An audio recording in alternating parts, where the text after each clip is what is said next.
This week's video is going to be all about whether or not it's cheaper to rent or buy a home in Wisconsin in 2020. So stay tuned.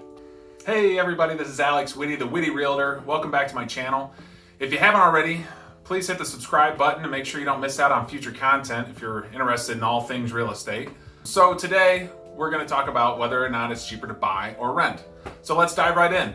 So the average home value in the state of Wisconsin is $188,500. But for the sake of math, I'm just going to round up to $190,000. Now, we're going to assume you've already done the hard work of saving up for the down payment. And you're going to purchase this property with a 30-year fixed rate mortgage at 3.5% with 20% down. So down payment's going to be $38,000 and your monthly principal and interest payment's going to be $682 per month. Now, the effective property tax rate in the state of Wisconsin is 1.73%.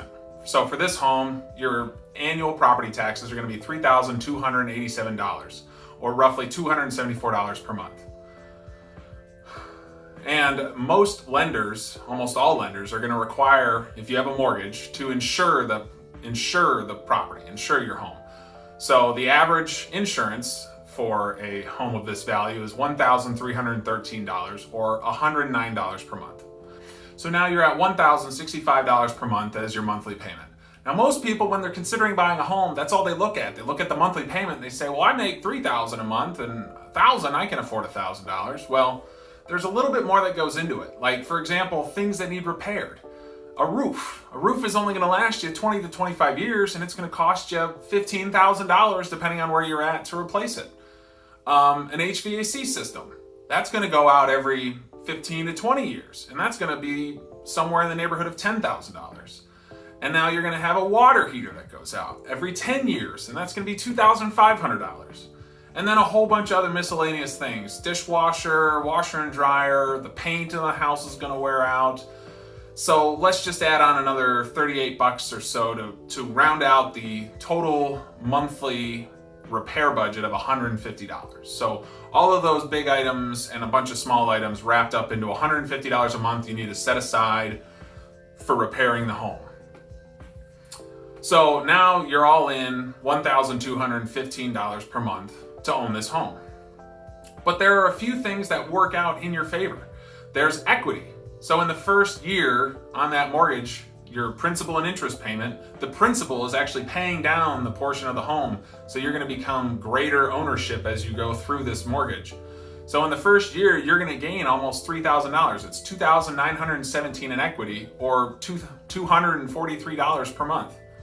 Another thing that's going to work in your favor is you're allowed to write off the interest on a mortgage against your income taxes. So in the first year, you're going to pay $5,274 in interest. And if you write that off into your income taxes, assuming you're in the 25% tax bracket, means you're going to save $1,319 off your taxes, or $110 a month. Just your income tax savings offsets the cost of the insurance. I mean, that's amazing. So that brings your net cost of ownership to $862 per month. Now there's another cost, a hidden cost that not many people take into consideration. It's the opportunity cost. So instead of taking that $38,000 of your hard-earned and saved money and putting it into an investment like the stock market, bonds, or a rental property, you're choosing to put it into your home, the home you're going to live in. And you're missing out on what some of those gains would be if you bought stocks or something else instead. So assuming an average of 8% return per year, your $38,000, in that first year, it would have earned you $3,040 or $253 per month. So this brings your total cost of ownership up to $1,115 per month. And the final piece is the appreciation. So most homes, depending on where you live, will appreciate a lot or appreciate a little. So Milwaukee, the state of Wisconsin in general, very mild mannered. This isn't Los Angeles, isn't California, New York, anything where there's crazy high appreciation rates. So we're going to assume 3% per year. So a $190,000 home will appreciate in that first year $5,700 or $475 per month. So now here's the kicker. The average American only lives in a home for 8 years. So after 8 years, you're going to move. Whether you're renting or buying, that's what the statistics say, 8 years you're going to move. So after 8 years, you'd sell this home after 3% appreciation every year.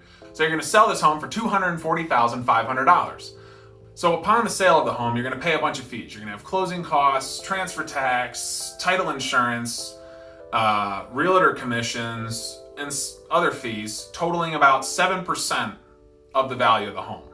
You're going to then have to pay off the remainder of the mortgage. So for this mortgage, you'd have a $125,000 balance. So your net proceeds of selling the house for $240,500, paying off all the fees in the mortgage, you're going to net about $98,000. You're going to have a big check. And I'm not a tax attorney. However, for primary residence, you don't have to pay capital gains on that for the increase in value of the home. So that $98,000 is tax-free, essentially. All right, so we've talked all about home ownership, the cost of owning a home. We got principal, interest, taxes, insurance, equity buildup, tax write-offs, the appreciation on the home, and the opportunity cost for the down payment. So all of that being said, we had that total of net $640 a month for cost of home ownership. So let's talk about renting. Okay, so when it comes to the cost of renting, you're really going to have your monthly rent. So for a comparable home to what we talked about in the owning example, you're looking at about $1,500 a month. Now, if you live in the more hip areas, rent's going to be charged a little bit more premium. Maybe a luxury apartment, it's going to be a little bit more premium, but we're trying to do apples to apples here and find the average, comparable to that $190,000 home. So $1,500 a month is the figure we'll use. Now, we're not going to include utilities because most landlords, when they rent a single family home to somebody, they expect you to pay your electricity, your gas, your internet, your water, all of those bills. So renting or owning, you're going to have to pay those bills either way. Now, when you're renting, there's some pros that you don't have, for when you're owning.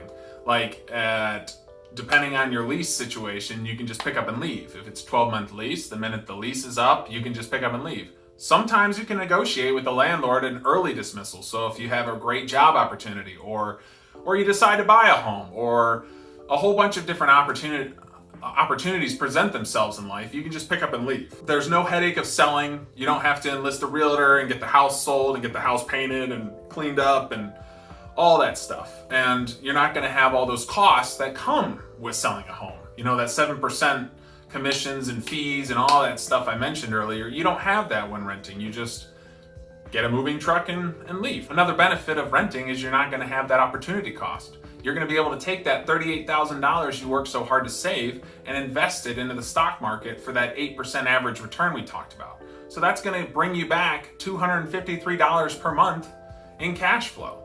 So that's bringing your net cost of renting down to $1,247.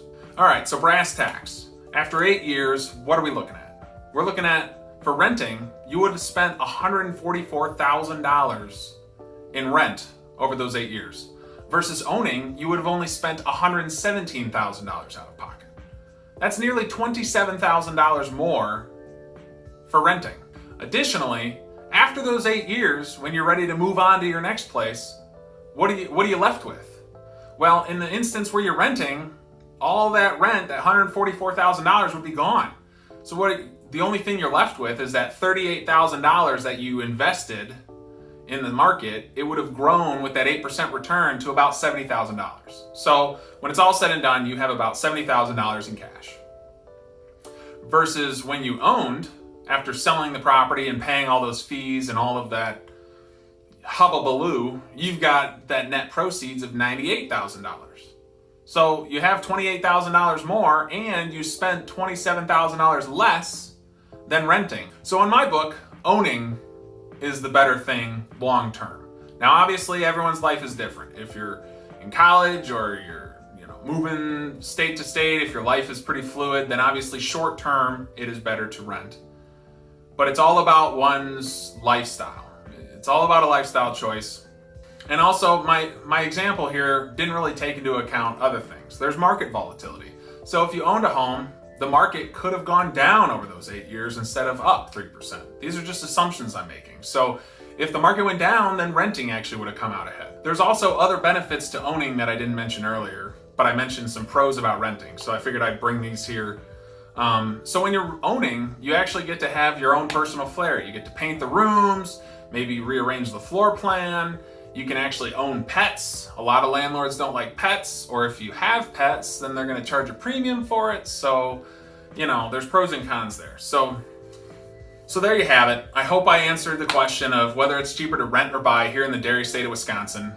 I'm Alex Witty, your local realtor here in the greater Milwaukee area. If you haven't already, please give this video a like. It took a lot of time to put this together, and I hope it added value to you. And if you haven't yet, subscribe, because I'm going to be putting out a lot more content like this relating to real estate in the greater Milwaukee area, and I'd love for you to come along. If there's anything I wasn't clear about or any of my numbers that were really weird, question it, please post it in the comments below. I'd love to clarify it if there's a question, if there was anything that was confusing. And yeah, until next one, guys, we'll see ya.